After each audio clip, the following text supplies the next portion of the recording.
말씀 나누겠습니다. 사도행전 36번째 시간입니다. 하나님이 이루시는 선교라는 제목으로 말씀을 나누겠습니다.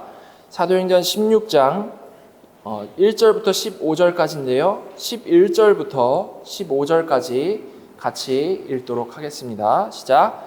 우리가 드로아에서 배로 떠나 사모드라게로 직행하여 이튿날 네아폴리로 가고 거기서 빌립보에 이르니 이는 마게도냐 지방의 첫 성이요 또 로마의 식민지라.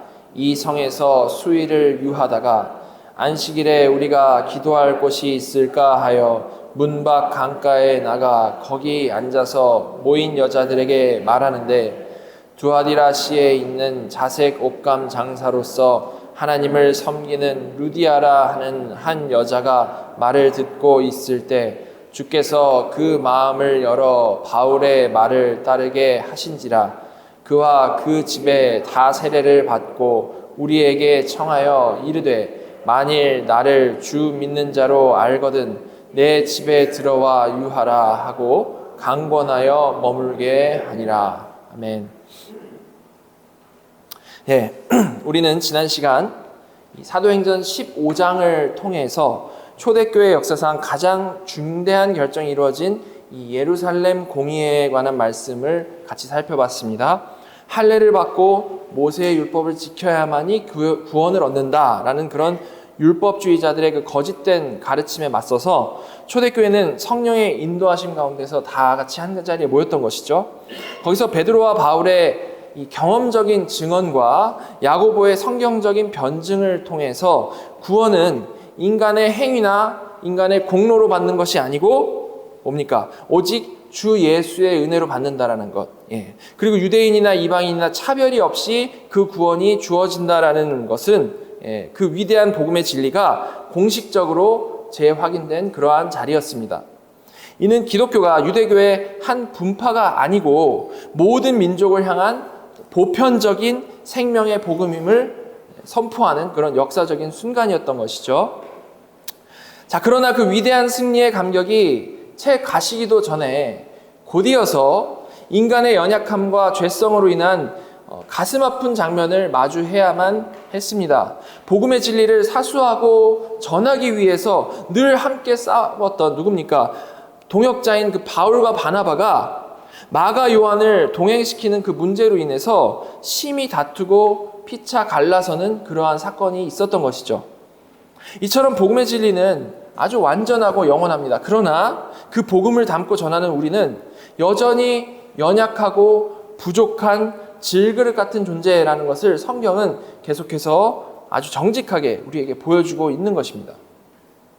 자, 오늘 우리가 함께 살펴볼 이어지는 이 사도행전 16장 1절부터 15절까지의 이 말씀은요, 바로 이 위대한 신학적인 승리 그 이후에 이어지는 이 가슴 아픈 분열이라는 그 배경 가운데에서 이제 바울의 2차 선교 여행이 어떻게 시작이 되었고 전개가 되었는지를 보여주는 그 부분입니다. 15장 마지막에 바울은 이 바나바와 결별을 하고 나서요, 새로운 동역자인 이 실라와 함께 육로를 통해서 수리아 이 길리기아 지역으로 가서 흩어져 있는 교회를 돌아보면서 믿음을 견고히 하는 사역을 감당했다라고 나와 있었는데요. 이제 이 16장에서 그들은 그 1차 선교 여행 동안에 씨앗을 뿌렸던 갈라디아 그 남부 지역 더베와 그 루스드라로 향하게 되는 것입니다. 자, 1절과 2절을 보면서 이제 하나하나 우리 좀 살펴보도록 하겠습니다. 먼저 1절, 2절 보시면 바울이 더베와 루스드라에도 이름에 거기 디모데라는 제자가 있으니 그 어머니는 믿는 유대 여자요 아버지는 헬라인이라. 디모데는 루스드라와 이고니온에 있는 형제들에게 칭찬을 받는 자니. 여기까지 읽으면요. 바울은 1차 선교 여행 때 극심한 핍박을 받았던 지역, 아주 어려웠던 지역에 다시 찾아간 겁니다. 15장에서 바나바와 갈라서기 이전에 공유했던 목적이 무엇이었습니까? 말씀을 전했던 그 성들에 가서 형제들을 만나보고자 했던 것이 같이 공유했던 그런 생각이었죠. 그대로 이제 바울은 나아갔던 것이죠. 근데 그 중에 특별히 루스드라에서 바울이 무슨 일이 있었습니까? 돌에 맞아서 거의 죽을 뻔했었죠. 그죠? 뭐 거의 죽을 뻔했는데 하나님이 초월적인 기적으로 살려주셨던 그런 경험을 루스드라에서 했었습니다. 그런데 바로 그 루스드라에서 사실 인간적으로 생각하면 어떻습니까? 쳐다보기도 싫을 만한 그런 그 루스드라에서 하나님께서는 이 바울의 선교 여정에 있어서 가장 중요하고 사랑받는 동역자가 될 한 사람을 예비해 두신 것이죠. 자, 누가는 이 놀라운 순간을 강조하고 있는데 한국말로는 잘 안 나와 있지만 원어로 보게 되면요, 거기 디모데라 하는 제자가 있으니 라고 말을 할 때 이두라는 말이 표현이 쓰입니다. 보라라는 거예요. 감탄사. 보라, 거기 디모데라는 제자가 있다라는 거죠. 이렇게 누가는 이 새로운 인물의 등장을 아주 극적으로 소개를 하고 있습니다. 그만큼 이 디모데의 등장이 중요한 순간이라는 거죠. 누가는 이 디모데 소개할 때 세 가지 측면에서 소개를 해주고 있는데요. 첫째는 그를 이미 제자된 자라고 소개를 하고 있습니다. 자, 그가 언제 제자가 되었겠습니까? 언제 제자가 되었을까요? 아마도 1차 전도 여행 때 그 바울이 그 어려움 가운데서 루스드라에서 그 고난받으면서 전했던 그 때에 복음을 듣고 그리스도의 제자가 되었을 가능성이 아주 높겠죠. 그죠? 그리고 둘째로 이제 그의 독특한 가정 환경을 소개를 하는데요. 그의 어머니는 믿는 유대 여자였다라고 말씀을 하고 있고요. 아버지는 헬라인이었다라고 말씀을 하고 있습니다. 자, 근데 디모데후서 1장 5절에 보시면 이렇게 말씀이 나와 있죠. 이는 내 속에 거짓이 없는 믿음이 있음을 생각함이라. 이 믿음은 먼저 내 외조모 로이스와 내 어머니 유니게 속에 있더니 내 속에도 있는 줄을 확신하노라. 여기서 바울이요, 디모데 안에 있는 거짓이 없는 믿음이 먼저 내 외조모 로이스와 내 어머니 유니게 속에 있더라 라고 말씀을 하고 있죠. 즉 이것이 말해주는 것은 뭐냐면 디모데는 분명히 복음이 없었던 루스드라에 살았습니다. 그러나 그가 갖게 된 그 그리스도에 대한 그 믿음은 3대에 걸쳐 이어진 신실한 그 여호와 하나님을 향한 신앙으로부터 이어지는 유산이었다라는 것을 우리가 생각을 해볼 수가 있는 것이죠. 말씀드린 대로 그는 아마도 1차 선교 여행 동안에 바울의 복음 전파를 통해서 거듭난 제자가 되었을 것입니다. 그런데 그가 그렇게 될 수 있었던 그 뿌리를 생각을 해보니까 그는 이 모계로 내려오는 여호와를 향한 거짓이 없는 그 믿음 가운데서 자랐던 그 사람이었다라는 것을 우리가 알 수 있다는 겁니다. 같이 그 유대교에 있으면서도 바리새인들처럼 그냥 모든 것을 어떤 외식하는 도구로 사용했던 그런 사람들이 있었던 반면에 구약의 말씀 안에서 신실하고 아주 진실한 마음으로 하나님을 믿어왔던 그런 유대인들도 있었는데요. 디모데의 어머니와 할머니가 그런 사람들이었다라는 거죠. 그 흐름 안에서 이 디모데가 자랐다라는 겁니다. 자, 그런데 그렇게 유대교 안에서 이 진실한 믿음으로 자랐던 디모데였지만 아버지가 이방인이었다라고 그랬죠. 그렇기 때문에 그는 할례는 받지 않은 상태였습니다. 따라서 그의 이런 정체성에 따르면 분명히 그는 유대인 공동체에 아주 온전히 깊이 속하기는 어려웠을 것이라고 우리는 볼 수가 있는 것이죠. 혈통이 아주 중요한 그 사회에서, 그리고 어떤 마음보다는 할례의 유무가 더 중요한 그 사회에서 그가 경험하게 되는 그 어려움은 쉽게 우리가 추측이 가능한 부분이라는 겁니다. 자, 그러나 이러한 지금까지 그의 핸디캡이었던 그의 뿌리, 이런 핸디캡이었던 그 뿌리는요, 이후로는 오히려 그들에게 유리한 조건이 되는 거죠. 어떻게 유리한 조건이 됩니까? 그는 이런 혈통적 배경으로 인해서 오히려 유대인과 이방인 모두에게 복음을 전하는 그 사역에 매우 이상적인 어떤 다리 역할을 하는 사람이 될 수 있었다라는 거죠. 그죠? 유대인과 이방인 사이에 갈등이 아주 컸던 그 시기에 살아가면서 특별히 필요한 인물이었다라는 겁니다. 그래서 우리는 모든 것을 준비하시는 하나님의 그 귀한 섭리를 볼 수 있게 되는 것이죠. 그죠? 자, 그리고 누가가 디모데를 설명하는 이 세 번째는 뭐냐면 그가 루스드라와 이고니온에 있는 형제들에게 칭찬을 받는 자였다라고 말을 하는 겁니다. 그는 단지 그냥 믿음만 가지고 있었던 그런 청년이 아니었다라는 거죠. 그의 인격과 삶은 이미 주변의 그 여러 공동체로부터 널리 인정받고 신뢰를 받고 있었다라는 겁니다. 아마도 그 당시 누구에게 많이 실망했습니까? 바울이? 마가 요한한테 아주 실망을 많이 했었는데 그 바울이 이 함께 사역하기에 너무나도 적합한 인물을 찾았던 것이죠. 이렇게 좋은 젊은 사람이 있구나 라고 이제 픽업을 한 겁니다. 그죠? 자, 그래서 이렇게 준비된 젊은 제자 이 디모데를 만난 이 바울은요, 그를 선교 여정에 동역자로서 데려가기를 원했던 겁니다. 자, 그런데 바울은 그를 데리고 가기 전에 되게 뜻밖의 행동을 하고 있는 거죠. 자, 3절 말씀을 보시면 바울이 그를 데리고 떠나고자 할새 그 지역에 있는 유대인으로 말미암아 그를 데려다가 할례를 행하니 이는 그 아버지가 헬라인인 줄을 다 알미러라. 예, 바울은요 디모데한테 할례를 행한 겁니다.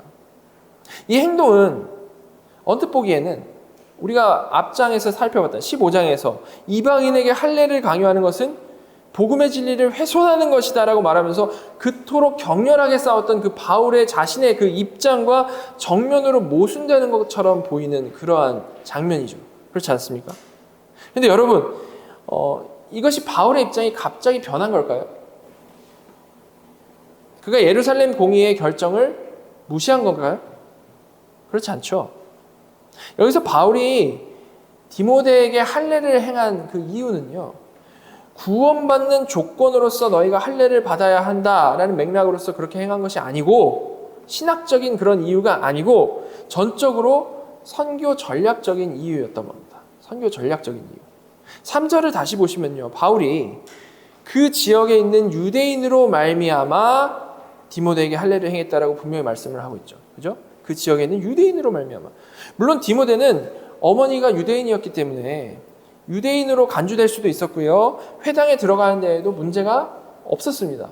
그런데 이제는 단순히 회당에 들어가고 말고 수준의 문제가 아닌 거죠. 이제는 들어가서 앞에 나가서 이제 복음을 전해야 되는 입장이었던 겁니다. 그죠? 그렇기 때문에 만약에 그가 할례를 받지 않은 상태로 유대인 회당에 들어가서 복음을 전한다, 그렇게 생각을 했을 때, 그죠? 유대인들은 그의 말을 듣기도 전에 그를 어떻게 보겠습니까? 율법을 무시하는 자로서 간주를 하고 마음의 문을 미리 닫아버리겠죠. 뭐 저 할례도 아는 사람이 하는 얘기를 내가 들을 필요가 뭐가 있겠어, 이렇게 되는 겁니다. 복음을 전하기도 전에 다른 장벽을 맞이하게 된다는 겁니다. 따라서 바울은 유대인들에게 복음을 전하는 데 있어서 이러한 이 불필요한 이 문화적인 종교적 장벽을 제거하기 위해서 디모데에게 할례를 행했다는 거죠. 자, 이는 고린도전서 9장에서 바울이 말한 내용의 실제적인 적용이었습니다. 9장 19절부터 20절 앞부분을 보시면 내가 모든 사람에게서 자유로우나 스스로 모든 사람에게 종이 된 것은 더 많은 사람을 얻고자 함이라. 유대인들에게 내가 유대인과 같이 된 것은 유대인들을 얻고자 함이요. 자, 이처럼 바울은 복음의 진리라는 그 절대적인 원칙, 그것은 아주 굳건하게 지키면서도 그 복음을 전하는 방식에 있어서는, 심지어 논쟁의 중심이 됐던 그 할례까지도 유대인에게 나아가는 그 도구로 사용하는 데에 전혀 거리낌이 없었다는 겁니다. 그에게는 이 비본질을 대하는 매우 놀라운 유연성이 있었다는 거죠. 놀라운 유연성이 있었다는 겁니다. 여러분, 사실 이건요, 우리가 정말 진지하게 생각해 봐야 되는 부분입니다. 우리 교회는 분명히 복음의 본질을 지키는 것을 매우 중요시하는 교회입니다. 그렇죠? 그런데 우리가 이 복음의 본질을 지킨다라고 말하는 것은 매우 어떻게 보면 쉬운데요, 사실 실제 신앙생활로 들어가서 어떤 주제가 정말로 이게 본질에 해당되는 것인지 아닌지를 결정하는 건요, 그게 이렇게 그렇게 쉽게 될 수 있는 게 아닙니다. 무자르듯이 딱 잘라가지고 할 수가 있는 게 아니라는 거죠. 정말 그건 많은 고민이 필요하다는 겁니다. 왜냐하면 실제 상황 가운데서 우리 삶 가운데는 참 많은 것들이 다 섞여 있기 때문에 그렇습니다. 이건 본질, 이건 아니야 라고 하기가 너무 힘들다는 거죠. 예를 들어서 지금 바울의 행동 같은 경우에도 바울은 분명히 본질을 지키기 위해서 그 율법주의적인 사고에서 나온 할례를 완강히 거부하면서 싸워왔습니다. 그죠? 그리고 예루살렘 공의의 공식적인 입장도 이제 아주 뚜렷하게 나왔죠. 이게 공식적인 입장인 게 딱 있는 거죠. 자, 이런 상황에서 보통 이 결정을 듣게 된 주변에 있는 그 수많은 교회들, 이런 결정이 나왔다는 걸 듣게 된 수많은 교회들이 내릴 수 있는 가장 어떤 쉬운 모습은 뭘까요? 공의에서 결론 지어진 것을 딱 듣고 할례를 완전히 이제부터는 삶에서 지워버리는 것이 가장 쉬운 거겠죠. 그죠? 그리고 첨예한 논쟁 중에 결정된 아주 급진적인 결정이니까 초창기에는 더더욱 강하게 어떤 이 할례의 할자만 나와도 거부하는 그런 아주 강한 반응을 보였을 겁니다. 그렇지 않겠습니까? 대부분의 사람들은 그렇게 어떻게 보면 단순하게 생각하고 직설적으로 행하는 방향으로 나아갔겠죠. 이렇게 결정됐다. 우리는 딱 끊는 거. 그게 가장 잘하는 거라고 생각을 했을 거라는 말입니다. 자, 그러나 중요한 사실은 그 결정 중심에 있었던 사도 바울은 그렇게 모든 문제를 흑백 논리로 다루지 않았다라는 거죠. 모든 문제를 그렇게 보지 않았다는 겁니다. 분명히 본질을 아주 철저히 지키면서도 다른 모든 부분에 있어서는 매우 유연한 사고방식을 가졌다는 거죠. 그래서 그 상황 가운데 오히려 그런 상황이었는데 지금 초창기인데 그 상황 가운데 오히려 디모데에게 주도적으로 할례를 행할 생각을 했다라는 겁니다. 바울은. 여러분 이런 모습이 나오기 위해서는요. 정말 본질에 대해서 정확히 알아야 되고요. 애매하게 아니라 정확히 알아야 되고요. 고민이 또한 많이 필요한 겁니다. 여기서 이런 행동을 해도 되는지 안 되는지에 대한 고민. 그런데 사실 대부분의 사람들은 그런 식으로 가지를 못하죠. 오히려 어떻게 합니까? 오히려 고민하기 싫으니까. 그냥 모든 것을 가장 단순화시키고 흑백 논리화 시켜가지고 이렇게 하는 거는 진리, 저렇게 하는 거는 비진리 이렇게 생각하고 판단하고 행동하기가 너무나도 쉬운 겁니다. 그리고 그 안에 그 단순화시켜 놓은 그 모델 안에 자신이 진리 쪽에 있다라고 생각되면 되게 뿌듯해하면서 교만해지고 또한 그 단순화시켜 놓은 모델 안에 비진리 쪽에 있다라고 생각되는 그런 사람들을 쉽게 비난하면서 마치 그 비난하는 것이 내가 마치 무슨 어떤 선지자라도 된 마냥 그런 기분을 즐기는 거죠. 너무 단순화시켜 놓고. 여러분 이런 모습이 우리 개혁주의 안에 얼마나 많이 있습니까? 그렇지 않나요? 우리는 본래 바울처럼 진리를 절대 타협하지 않는 것, 그게 너무 중요한 것이고 그게 너무나도 맞는 것이지만 우리가 기본적으로 가져야 할 마음은 뭡니까? 성령 충만한 마음, 매우 유연한 마음이고요. 그래서 우리가 진리에 타협하지 않는 선에서 마치 바울이 이 할례를 이용한 것처럼 심지어는 어떤 비진리로 생각되는 것까지도 이용해서 진리가 무엇인지를 더 분명하게 전할 수 있다면 그게 더 좋은 것이라는 말입니다. 사람들을 살리는 방향으로 이끌어야 할 사명을 받았다는 거죠. 그냥 판단만 하는 게 아니고 살리는 방향으로 가는데 이것이 필요한 것인지 아닌지를 우리는 잘 생각을 해야 되는 사람들이라는 겁니다. 근데 우리 시대 많은 사람들은요, 그저 그냥 자신이 만들어 놓은 어떤 협소한 그 틀 안에서 모든 것을 다 흑백 논리로 바꿔놓고 사람들을 저건 비진리야 쉽게 매도해버리고 그들을 비난하고 조롱함으로 인해서 그들보다 나은 나를 챙겨 먹는 방식으로 신앙생활을 하고 있다는 거죠. 저건 아니야를 말할 수 있는 나는 얼마나 대단한가를 으스대면서 그죠? 그렇게 신앙생활을 하고 있다는 겁니다. 그래서 항상 개혁교회들 가운데 나오는 모습이 뭡니까? 나만 우리만 진짜고 다 가짜다. 이런 모습이 너무 쉽게 많이 나오고 있죠. 왜 그렇습니까? 사실 그렇게 생각하는 게 제일 쉽고 편하거든요. 제일 편합니다. 그렇죠?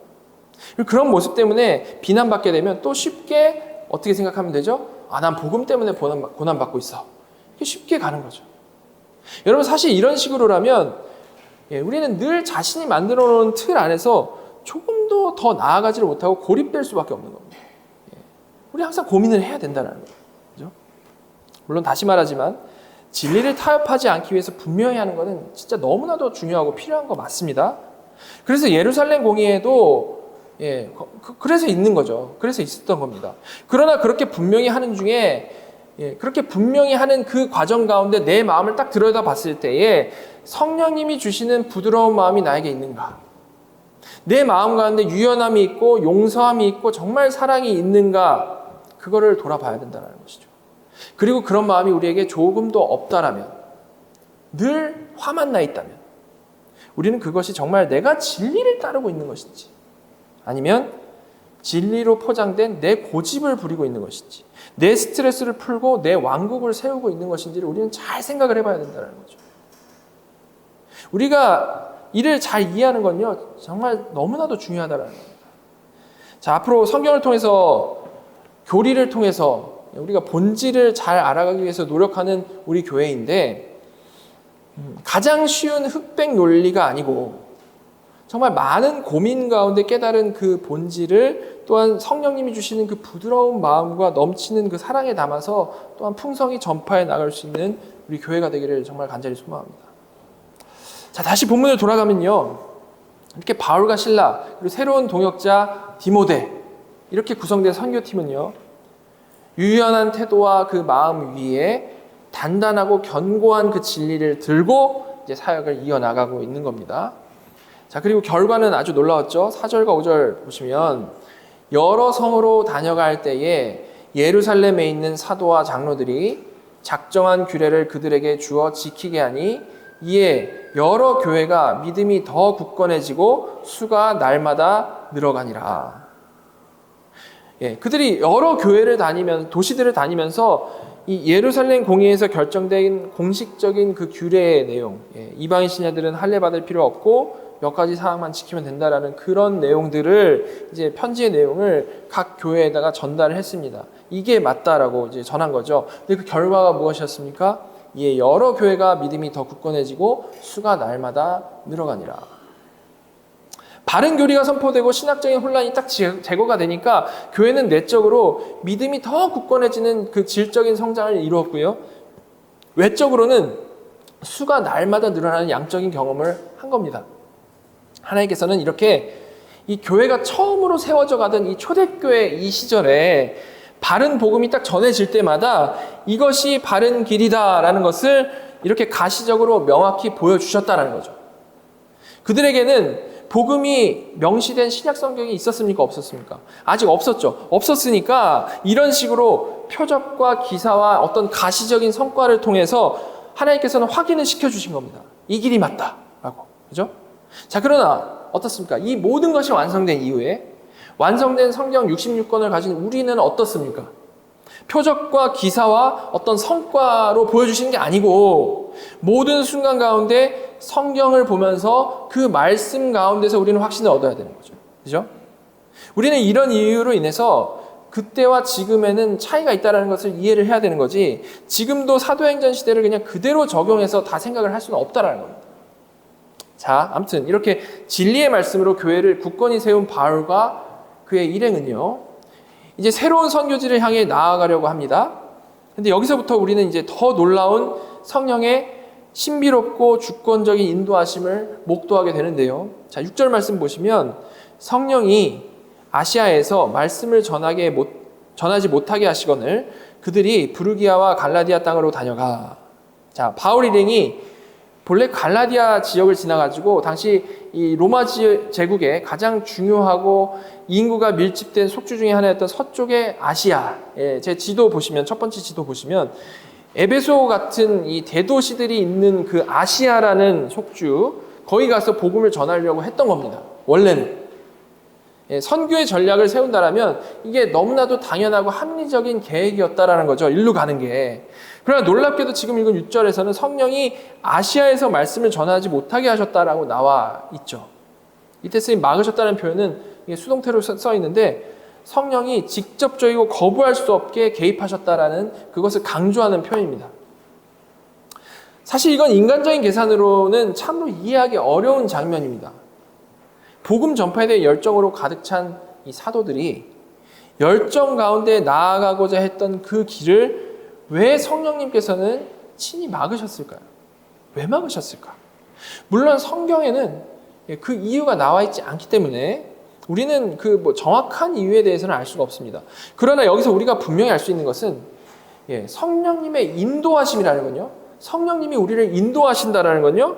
단순히 우리가 생각하기에 좋은 방향으로 길을 열어주시는 쪽으로만 인도해 주시는 것이 아니고 우리의 계획과 반대로 길을 막으시는 방향으로 역시 인도하시는 것이 하나님의 인도하심입니다. 우리에게 이해되고 우리가 원하는 방향으로 나아가는 것만이 하나님의 인도하심인 게 아니고 그 반대 역시 하나님의 인도하심이라는 겁니다. 자, 이걸 생각을 해볼 때 이 시대 많은 교회 다니는 사람들에게 보여지는 일반적으로 가지고 있는 그 태도가 얼마나 이 잘못된 생각이라는 것을 우리는 좀 알 수 있는 거죠. 일반적인 그 태도가 뭡니까? 우리는 대부분 우리가 원하는 것을 놓고 막 열심히 기도를 하다가 그 길이 열리면 우리는 하나님께서 우리에게 길을 열어주셨다라고 하면서 기뻐하고 간증도 하고 그렇습니다. 그렇지 않습니까? 그러나 반대로, 이거 좋은 건데요. 일단 이건 좋은 건데, 그러나 반대로 열심히 기도했는데도 그 길이 막히면 우리는 그 길이 막힌 것에 대해서는 대부분 사람들 앞에서 이야기하지 않고 대충 넘어가죠. 예.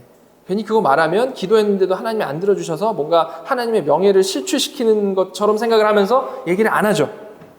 여러분, 바로 이런 우리의 그 일반적인 반응이 잘못됐다라는 겁니다. 왜 그렇습니까? 왜 이런 생각이 잘못된 거죠? 우리가 생각하기에 너무나도 완벽하고 선하고 좋은 길이 있다 할지라도 그것이 꼭 하나님이 보시기에 최선의 길이고 선한 길인 것은 아니기 때문인 것입니다.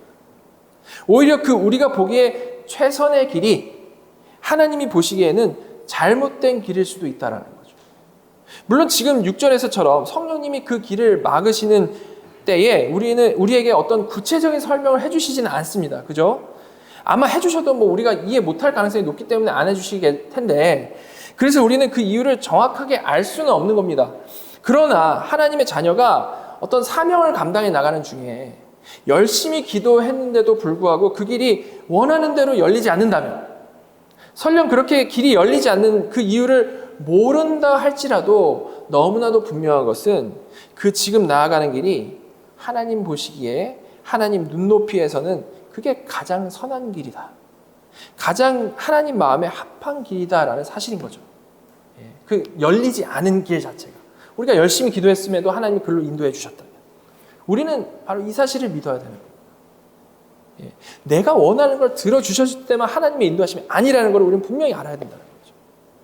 자, 바울 일행도 그래서 그 이유를 알 수는 없었지만 성령님이 막으심으로 북쪽으로 방향을 튼 겁니다. 그죠? 그래서 이제는 이 흑해 연안에 이제 비두니아 속주로 가려고 하는 거죠. 자, 결과 어땠습니까? 7절, 8절 보면 나오는데요. 무시아 앞에 이르러 비두니아로 가고자 했으되 예수의 영이 허락하지 아니하시는지라. 무시아를 지나 드로아로 내려갔는데, 자, 그들은 나눠드린 지도 보시면 이 물음표로 표시된 부분을 이제 아마도 지났겠죠. 아시아로 가지 말라고 했으니까 이렇게 지났을 거 아닙니까? 거기서 바다를 건너지 않고 위로 올라가서 이제 북쪽의 그 비두니아로 가고자 했던 겁니다. 원래는. 근데 이번에는 예수의 영이 허락하지 아니하셨다라고 나와 있죠. 여기서 6절에는 이제 성령이 허락하지 않으셨고 7절에서는 예수의 영이 허락하지 않으셨다라고 교체적으로 이제 사용이 되고 있는데, 이거 서로 다른 두 분이 다르게 인도하셨다라는 그런 말이 전혀 아니죠. 그게 아니고 로마서 8장 9절에 나오는데요. 성령님이 곧 그리스도의 영이시라고 하는데 이렇게 다른 표현을 연달아 사용함으로써 성령님이 곧 예수의 영이시다라는 것을 강조해서 말을 하는 겁니다.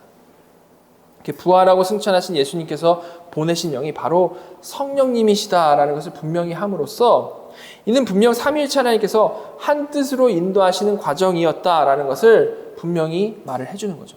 이거 하나님의 뜻이었다라는 겁니다. 그들도 하나님께서 그렇게 막으시는 이유 알 수 없었지만 분명한 것은 그 길이 삼위일체 하나님께서 한 뜻으로 인도하시는 그 길이었다라는 겁니다. 자, 이렇게 바울 일행이 갈 수 있었던 서쪽 길도 막혔고요. 북쪽 길도 이제 막히게 된 거죠. 그죠? 그래서 그들은 어쩔 수 없이 이제 무시아 지방을 통과를 해가지고 이 에게 연안의 항구 도시인 드로아로 내려가게 되었습니다. 우리가 잘 아는 트로이 그 근방인데요. 드로아. 그리고 그렇게 의도치 않게 가게 된 그 드로아에서 하나님께서는 그들이 그곳으로 가게 된 이유를 이제 분명히 알려주셨죠. 9절과 10절 말씀을 보면요. 밤에 환상이 바울에게 보이니 마게도냐 사람 하나가 서서 그에게 청하여 이르되 마게도냐로 건너와서 우리를 도우라 하거늘 바울이 그 환상을 보았을 때 우리가 곧 마게도냐로 떠나기를 힘쓰니 이는 하나님이 저 사람들에게 복음을 전하라고 우리를 부르신 줄로 인정함이러라. 자, 드로아에서 보낸 어느 날 밤에 바울에게 환상이 보인 겁니다. 아직 거의 건너가기 전인데 거기서 드로아에서 환상이 보인 거죠. 환상 속에는 마게도냐 사람 하나가 서서 바울에게 마게도냐로 건너와서 우리를 도와주십시오 라고 하는 그런 환상이 보인 거죠. 지도에서 보듯이 마게도냐는 이 에게의 건너편이에요. 유럽 대륙의 시작점이었습니다. 거기가. 물론 환상 가운데서 본 이 마게도냐 사람의 외침은요, 단순히 와가지고 물리적으로 무슨 어떤 도움을 주십시오 이런 게 아니었겠죠. 이 외침은 영적인 것이었습니다. 죄와 죽음의 그 어둠 속에서 신음하는 그 마게도냐 사람들의 이 복음을 향한 간절한 외침이었던 거죠. 그걸 하나님께서는 보여주신 겁니다. 그들이 얼마나 갈급한 상태에 있었는지를 보여주신 거죠. 자, 이 환상을 본 바울과 그의 일행 어떻게 반응했겠습니까? 10절에 바울이 그 환상을 보았을 때 우리가 곧 마게도냐로 떠나기를 힘썼다라고 나와 있죠. 그리고 그 이유가 뭐라고 나와 있습니까? 그들은 이 환상을 하나님이 저 사람들에게 복음을 전하라고 우리를 부르신 것으로 확인해 주시는 환상으로서 확신했다라고 나와 있죠. 이렇게 하나님께서 서쪽과 북쪽으로 가는 길을 막으셨던 이유는요, 결국에는 이 마게도니아, 즉 유럽이라는 새로운 대륙으로 향하는 문을 여시기 위해서 하나님께서 주권적으로 그들을 인도하셨던 겁니다. 너희는 지금 유럽으로 가서 복음을 전해야 한다. 이렇게 하나님께서 주권적으로 인도해 주신 거죠. 그리고 바로 이때 사도 바울 일행이 이제 유럽으로 향하게 됨으로써 이 결정 때문에 이 서구 문명은요, 기독교 영향력 아래 그때부터 이제 놓이게 되는 겁니다. 우리가 그냥 기독교 생각하면 이 서구 문명으로 생각을 하는데 여기서부터 이제 시작이 된 거죠. 그죠? 이 환상은 이 서구 문명 전체 역사에 아주 결정적인 영향을 미친 아주 중요한 전환점으로서의 역할을 하게 된 거죠. 자, 그리고 그뿐만이 아니라 이들이 이제 유럽으로 이제 나아감을 통해서 사도행전 1장 8절에 주님께서 주셨던 그 지상 대위임령 뭡니까? 복음이 예루살렘과 온 유대와 사마리아와 땅끝까지 이르러야 한다라는 주님의 그 명령은요. 그 당시 땅끝이 어디였냐면 바로 이 유럽이었는데 이 유럽으로 나아감을 통해서 성취되게 된 거죠. 유럽이 바로 이 땅끝을 의미하는 것이었습니다. 자, 이제 이어지는 11절, 12절에서는 바울 일행이 이제 유럽을 향해 나아갈 때 어떻게 나아갔는지를 이제 보여주게 되는데 11절, 12절 보시면 우리가 드로아에서 배로 떠나 사모드라게로 직행하여 이튿날 네아폴리로 가고 거기서 빌립보에 이르니 이는 마게도냐 지방의 첫 성이요 또 로마의 식민지라 이 성에서 수일을 유하다가 자, 드로아에서 배를 탄 그들은 서민 사모드라게로 직행하여라고 했는데 자, 두 번째 지도 보면 나와 있죠. 그죠? 이건 직행했다라는 것은 이제 순풍 타고 순조롭게 항해했다라는 얘기입니다. 그래서 그들은 다음날 이 마게도냐 항구 도시인 네아폴리에 도착을 했죠. 그리고 거기서 내륙으로 더 들어가가지고 이제 빌립보에 이르게 된 겁니다. 누가는 이 빌립보를 마게도냐 지방의 첫 성이요 또 로마의 식민지다라고 소개를 하고 있어요. 이 빌립보는요, 이 마게도냐 지역이 아주 중요한 도시였는데 주로 이 로마 퇴역군인들이 정착해가지고 로마 시민권 누리면서 살았던 아주 중요한 요충지였습니다. 그렇게 전략적인 요충지였는데 그런 만큼 또한 이 주변 지역으로 복음을 전할 수 있는 아주 중요한 거점이 될 수 있는 중요한 도시였다라는 거죠. 자, 바로 이런 빌립보에서 그들이 며칠을 머문 후에 자, 안식일을 이제 맞이하게 돼요. 안식일을 맞이하게 되는데 13절 보시면 안식일에 우리가 기도할 곳이 있을까 하여 문 밖 강가에 나가 거기에 앉아서 모인 여자들에게 말하는데 그렇게 되어 있죠. 자, 안식일에 우리가 기도할 곳이 있을까 하여라고 먼저 나와 있는데 바울 일행은 안식일에 예배 드릴 곳을 찾았던 겁니다. 예배 드릴 곳이 어디 있나 이렇게 쭉 찾아봤는데 회당이 없었어요. 그렇기 때문에 회당을 찾지 않았던 것이었던 건데요. 회당은 일반적으로 어쩔 때 생기냐면 유대인 성인 남자 10명 이상이 있어야 설립될 수 있는 게 회당이었습니다. 근데 그게 없었다는 것은 빌립보는 그만큼 기존의 유대인 공동체가 되게 작았던 동네였다는 거죠. 유대교마저도 거기에 들어가지 못했던 그런 곳이었다는 겁니다. 이렇게 배를 타고 건너가 보니까 유럽 가보니까 정말 유대교랑 어떻게 보면 많이 단절된 그런 분위기였다는 거죠. 그래서 그들은 빌립보의 유대인들이 정결례를 위해 이제 물이 있는 강가에서 분명히 기도 모임을 하고 있을 것이다 라고 생각을 하고 문 밖에 강가에 있는 기도할 곳을 찾아서 이제 나간 겁니다. 회당이 없으니까요. 근데 그곳에 이제 거기에 누가 있었던 겁니까? 남성들이 보이지 않고 모인 여자들 몇몇이 기도 모임을 하고 있었던 거죠. 그때도 여자분들이 더 열심히 출석하는 것을 볼 수 있습니다. 그죠? 여러분, 지금 이 장면이 이제 유럽 기독교의 시작점입니다. 근데 어떻습니까? 정말 이름 모를 강가죠. 초라한 그 기도처에 그것도 당시 사회적으로 소외되었던 여자분들이 소수의 여자분들의 그 만남을 통해서 그 기독교가 이제 시작이 됐다라는 것을 우리가 볼 수 있는 거죠. 어떤 막 대단한 선교 전략을 가지고 막 물량 공세를 하면서 멋지게 들어간 그런 게 전혀 아니고, 이번에도 역시 세상이 보기에는 아주 미미하고 연약한 방식으로 교회가 시작되고 있었다라는 겁니다. 다시 한번 하나님의 방식이 어떤 식인지를 우리가 볼 수가 있는 부분인 거죠. 자, 근데 거기서 이제 바울 일행은 매우 중요한 만남을 갖게 되는데, 14절 보시면 두아디라시에 있는 자색 옷감 장사로서 하나님을 섬기는 루디아라 하는 한 여자가 말을 듣고 있을 때 주께서 그 마음을 열어 바울의 말을 따르게 하신지라. 자, 강가에 모인 여자들 중에 루디아라 하는 한 여인이 있었습니다. 그는 두아디라시에 있는 자색 옷감 장사였다라고 나와 있는데, 그 당시에 자색 옷감이라는 건요, 뿔 고등이라는 어떤 조개 같은 거죠. 예, 특정 종류의 그 조개에서 추출한 염료로 만들어졌는데, 그냥 작은 옷감, 뭐 이런 손수건 같은 작은 옷감 하나를 염색하는 데에도 그 뿔 고등이 한 몇만 개가 들었다는 거예요. 예. 그리고 섬유에 색을 입히는 그 과정 자체도 매우 아주 고도의 기술이 필요했다라는 거죠. 이렇게 자색 옷감은요, 그 당시에 만들기 힘들었던 아주 비싼 사치품이었다라는 겁니다. 지금 요새 명품처럼, 그죠? 따라서 우리는 그녀가 아주 부유하고 독립적인 사업가였겠다라고 추측을 할 수가 있는 거죠. 예, 부자 상인이었다라는 겁니다. 그리고 또한 그녀는 그렇게 부자 상인이었을 뿐만이 아니라 하나님을 섬기는 자다라는 묘사가 있는데요. 이 표현은 이렇게 정형화된 표현이에요. 그래서 유대교의 그 유일신 여호와 하나님을 믿고 경외하던 이방인이었다라는 알리는 그런 표현이었습니다. 예, 하나님을 섬기는 자, 이방인 중에 유대교를 믿는 자. 그녀는 복음을 듣기 이전에도 이방인임에도 불구하고 유대교 기도 모임에 참여할 만큼 이미 기본적으로 이 진리에 대한 갈급함을 가지고 있었던 사람이었다라는 것을 우리가 볼 수 있는 겁니다. 근데 어느 날 바울 일행이 강가에 딱 찾아왔던 거고, 그녀가 바울이 말하는 것을 듣고 있었다라고 나와 있죠. 그죠? 그리고 그렇게 듣고 있던 그녀에게 아주 중요한 일이 일어나는데요. 무엇입니까? 주께서 그 마음을 열어 바울의 말을 따르게 하신지라. 주께서 그 마음을 열어 바울의 말을 따르게 하신지라. 여러분, 이것이야말로 정말 모든 참된 그 회심의 순간에 일어나는 아주 신비롭고 위대한 기적이죠. 그렇지 않습니까? 루디아는 그냥 평소에 하던 대로 강가에 나왔고 누군가 말씀을 전하니까 그냥 이렇게 듣고 있었던 겁니다.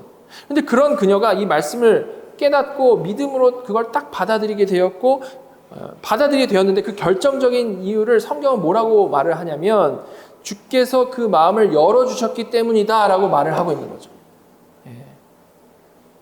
이렇게 이 구절은 개혁주의 이 구원론 핵심 교리인 효과적 부르심, 중생, 이 교리를 무엇보다도 아주 명확하게 보여주는 성경 구절입니다.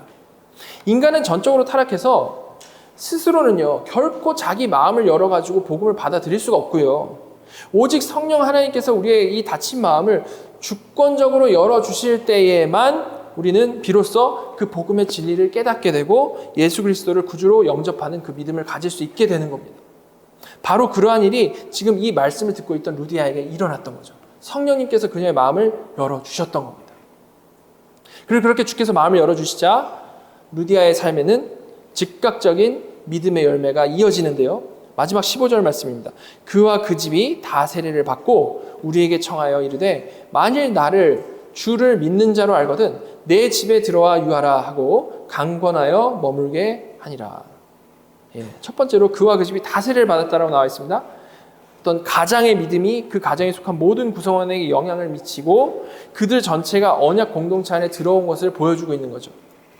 구약에서 아브라함이 믿었을 때 그와 그 집이 다 할례를 받았던 것과 같이 신약에서도 하나님께서는 그렇게 언약으로 딱 인쳐주신 겁니다.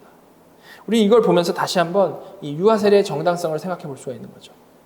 자, 두 번째로 그녀는 바울 일행에게 내 집에 들어와 유하라 라고 간절하게 강권하여 환대를 베풀었다라고 말씀을 하고 있습니다.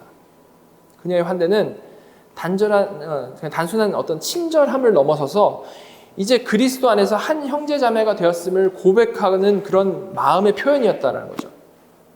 그리고 또한 그 복음 사역에 자신도 같이 동참하고자 하는 어떤 진실된 그런 마음의 표현이었던 겁니다. 이렇게 그녀의 집은 유럽 최초의 가정교회가 되었고요. 빌립보 교회는 이처럼 한 여인의 열린 마음과 헌신을 통해서 시작이 되게 되었던 겁니다. 자, 이렇게 오늘 본문에는 이 바울의 2차 선교 여행 가운데 디모데가 선교팀에 조인하게 된 것과 바울이 환상 가운데에서 마게도냐 사람들을 본 것과 루디아 이야기가 나오고 있습니다. 먼저 디모데가 선교팀에 조인하게 된 것, 이것 통해서 우리가 볼 수 있었던 것이 무엇이었습니까? 하나님의 놀라운 섭리였죠. 하나님의 놀라운 섭리. 디모데는 이전까지 유대인과 헬라인 사이에서 태어난 그 정체성 때문에 어떤 적극적인 신앙생활을 할 수가 없는 그런 사람이었습니다. 신앙에 있어서는 약간 한 발짝 물러서서 있었겠죠. 그러나 하나님께서는 오히려 그런 그의 출신을 사용하셔서 유대인과 헬라인의 그 대립이 아주 심했던 그 시대에 오히려 그를 중간다리 역할로 아주 중요하게 사용을 하신 겁니다. 놀라운 하나님의 섭리인 거죠. 하나님이 정말 준비하셨다라는 겁니다. 자, 그리고 바울이 환상 가운데 마게도냐 사람을 본 일, 그것 통해서 우리는 무엇을 알 수 있습니까? 사람의 생각으로는 전략적으로 가야 마땅하다라고 생각됐던 그 서쪽과 북쪽을 하나님께서 막으시고 오히려 환상을 통해 마게도냐로 유럽으로 넘어가게 하신 하나님의 분명한 주권적인 인도하심을 보게 되는 겁니다. 하나님께서 인도하시는 거죠. 그리고 마지막으로 루디아 이야기를 통해서는 우리가 무엇을 보았습니까? 바울이 복음을 전할 때 루디아가 그 말을 듣고 있었지만 단지 그녀의 지적인 능력과 그녀의 마음 상태 때문에 그녀가 복음을 받아들인 것이 아니었다는 거죠. 오히려 성경은 주께서 주권적으로 그녀의 마음을 여셨기 때문에 그녀가 복음을 받아들였고 세례를 받고 귀하게 섬긴 자로 거듭나게 되었다라고 말씀을 하고 있는 겁니다. 여기서도 우리는 구원의 열매를 맺으시는 하나님의 주권적인 능력을 보는 거죠. 사실 우리는 2차 선교여행 이 시작을 통해서요, 가장 먼저 뭘 봤습니까? 바나바와 싸우고 갈라졌던 바울의 부족한 모습을 봤습니다. 그렇죠. 바울도 역시 이 땅에서는 완전 성화가 될 수 없는 사람이었기 때문에 사도임에도 불구하고 여전히 부족한 모습들을 내어놓으면서 살아가는 사람이었기 때문에 이런 모습이 보였던 겁니다. 자, 그러나 이렇게 부족한 모습으로 이 불화 가운데 시작되었던 이 2차 선교 여행 가운데 하나님께서 우리에게 분명하게 보여주신 것이 무엇이었습니까? 이 선교 여행은 전적으로 하나님의 선교 여행이다. 이 선교 여행은 전적으로 하나님이 하신 일이다 라는 것을 우리에게 보여주신 거죠. 하나님께서는 직접 디모데라는 아주 적합한 사람을 불러주셨고요. 하나님께서는 나아갈 길을 막으시고 또한 열어주셔서 직접 어느 길로 가야 할지, 어디서 복음을 전해야 할지도 하나님께서 직접 정해주셨고요. 또한 바울이 순종하여 복음을 전하는 그 가운데 그 말씀 듣는 자의 마음을 열어주셔서 하나님께서 열매를 맺게 하셨고 또한 그 열매를 통해서 사역에 필요한 부분까지 하나님께서 채워주셨습니다. 많은 경우 사람들은 이 선교 여행을 사도 바울의 선교 여행으로 사도 바울을 주인공으로 생각을 해서 이 선교 여행을 바라보곤 하지만 사실은 우리가 이걸 조금만 자세히 살펴보게 되면 필요한 사람을 붙여주시고 길을 열어주시고 열매를 맺게 하시고 필요한 것들을 채워주시는 그 모든 것들을 하나님께서 주권적으로 이루어주시는 하나님의 손길이자 하나님의 역사라는 것이죠. 하나님께서 이루시는 선교의 현장이라는 겁니다. 여러분, 우리가 살아가는 이 시대의 교회는 전체적으로 우리 시대에서요, 교회가 역동성을 많이 잃어버렸습니다. 교회가 막 활발했었는데 옛날에 그런 기억들을 많이 가지고 계시죠. 근데 역동성을 전체적으로 많이 잃어버린 상태입니다. 특히 이 팬데믹 이후에 전체적으로 이 교세가 급격하게 약화되었죠. 그런 가운데서 우리 교회도 지금 여러 가지 어려운 일들을 겪으면서 힘 빠진 일들을 우리가 많이 경험해 왔습니다. 자, 그런데 여러분, 우리가 정말로 기억해야 되는 것은 하나님께서는 우리에게 딱 미션을 던져주시고 뒤에서 딱 보시면서 잘하는지 보자 하시는 그런 하나님이 아니시라는 겁니다. 반대로 오늘 본문에서 확인한 대로 하나님께서는 일꾼이 없을 때 가장 적합한 디모데를 붙여주시는 하나님이시고요.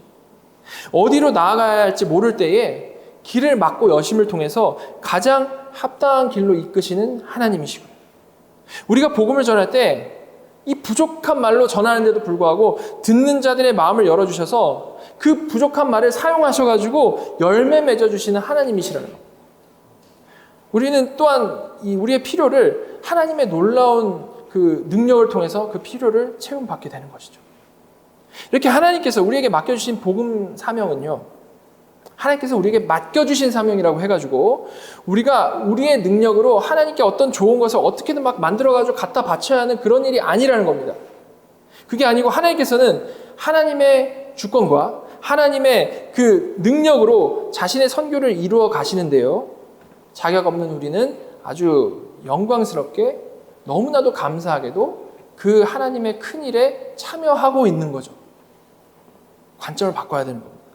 아무런 능력도 없지만 하나님께서는 우리를 참여시키셔가지고 우리의 이 순종을 도구로 사용하셔가지고 우리에게 가장 복되고 귀한 것들을 보여주시고 또한 누리게 하시는 하나님이시라는 겁니다. 정말 아무 자격 없는 자들을 하나님께서는 왕의 특사로서 사용하신다라는 거죠. 아무런 자격도 없는데 이런 귀한 일에 우리를 사용하신다라는 겁니다. 여러분, 지금 우리 코너스톤 장로교회를 이끌어 가시는 분이 전능하신 삼위 하나님이시라는 사실을 믿으시기 바랍니다. 그리고 그 믿음으로 그 모든 것을 다스리시는 하나님, 모든 주권을 가지신 하나님을 우리가 의지하고 또한 같이 그 하나님께 간절히 기도할 수 있으면 좋겠습니다. 어떤 기도죠? 우리에게도 디모데와 같은 분들을 세워달라고. 무지한 우리가 가는 길 분명히 하나님께서 인도해 주시라고. 또한 루디아와 같이 귀한 열매들 우리 교회 가운데에서도 풍성히 맺게 해달라고. 우리가 정말 같이 한 마음으로 기도하면 좋겠습니다. 그래서 저와 여러분 모두가 이 땅 살아가는 동안에 하나님의 그 주권적인 능력을 풍성히 알아가고 경험해 나가는 정말 놀라운 은혜 가운데 살아가는 귀하고 복된 성도들 다 되기를 간절히 소망합니다. 자, 마태복음 9장 36절부터 38절까지 우리 한 목소리로 읽고 좀 기도했으면 좋겠습니다. 자, 같이 읽도록 하겠습니다. 무리를 보시고 불쌍히 여기시니 이는 그들이 목자 없는 양과 같이 고생하며 기진함이라. 이에 제자들에게 이르시되 추수할 것은 많되 일꾼이 적으니 그러므로 추수하는 주인에게 청하여 추수할 일꾼들을 보내주소서 하라 하시니라. 아멘. 하나님, 그 시대에 큰 약점을 가지고 있었던 디모데를 오히려 들어쓰시고 사람이 기대하지 못하는 방향으로 선교를 이끄셨으며 또한 오직 하나님의 그 전적인 주권과 은혜로 루디아를 거듭나게 하셨고 또한 그녀를 통해 필요한 그 채우신 하나님의 능력과 주권과 그 인도하심을 저희에게 보게 하여 주셔서 감사드립니다. 하나님, 이런 말씀을 읽고 묵상하며 또한 저희 교회도 저희가 가진 문제들을 그냥 고민만 하거나 의뢰 포기하고 있거나 전혀 나아질 것을 기대하지 않는 그런 모습이 아니고 정말 그 문제들을 같이 한 마음으로 주님께 내어놓고 하나님의 방법으로 인도해 주시고 이루어 주시라고 간절히 꾸준히 기도하며 맡기는 믿음을 저희에게 주시옵소서. 그래서 세상적인 계획과 방법으로는 정말 답이 없어 보일지 모를지라도 오히려 그 가운데 하나님의 놀라운 섭리하심과 능력을 저희들이 기대하며 또한 보게 하여 주시고 그래서 사도 바울이 경험했던 것과 같이 강력한 하나님의 인도하심 아래 세워져가는 코너스톤 장로교회가 되게 하여 주시옵소서. 하나님, 이 시간 주님이 제정하신 성찬을 나눕니다. 성찬 가운데 큰 은혜를 내려주셔서 십자가의 의미와 하나님의 사랑을 깊이 깨닫게 하여 주시고 우리가 그리스도의 살과 피를 먹음으로 연합되었다라는 그 사실이 얼마나 우리에게 큰 자유함을 주고 기쁨을 주는지 마음으로 알게 되는 귀한 시간 되도록 인도하여 주시옵소서. 모든 말씀 예수 그리스도의 이름으로 감사하며 기도드렸습니다. 아멘.